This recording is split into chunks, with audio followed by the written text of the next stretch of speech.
Gel. Merhaba. Merhaba hocam. Muhammed ben. Masaj adayım. Kimlik numaramı kameraya gösterdim. İlk başta oda hazırlık yapıyorum.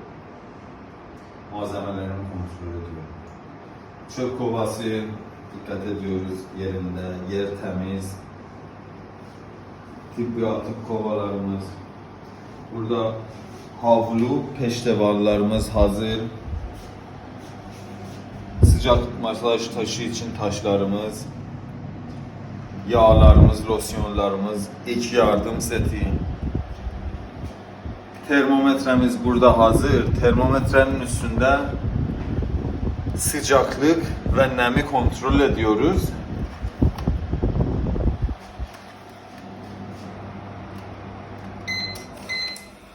Klimayı açıp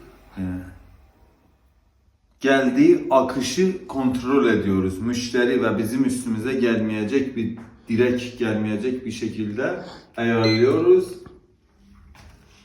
Şuradan don ışıkları açıyoruz.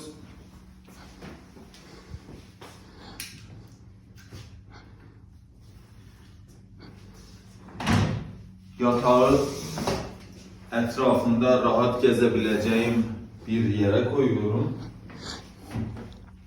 Evet, burada rahat çalışabilirim her tarafında.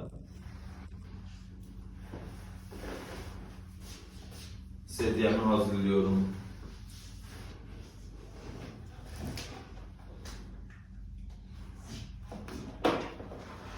Örtüye dokunmadan önce kişisel hijyenimi yapıyorum. Dezenfekte burada. Ellerimi dezenfekte edip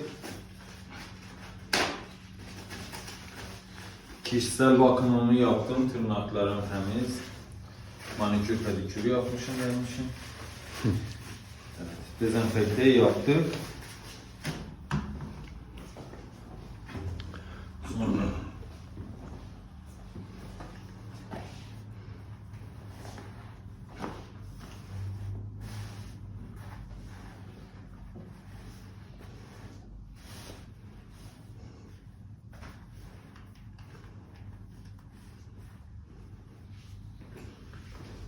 örtüyü seriyoruz üstüne.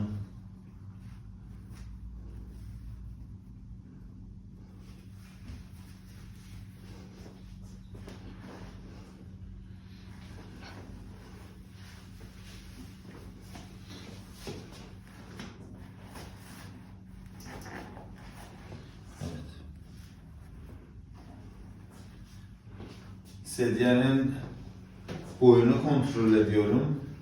Ben burada durduğum zaman elim böyle üstünde olması gerekiyor. Şimdi siz benim düz durduğumu hayal ederseniz, şimdi bu benim boyuma uygun. Ne demek oluyor şimdi bu kadar bu kısa? 5-10 santim. Evet. Yukarı kaldırmamız lazım. Evet.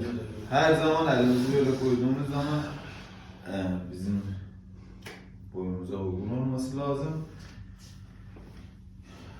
Şimdi müşteri almaya hazırım. Kendi önlüğüme de dikkat ettim.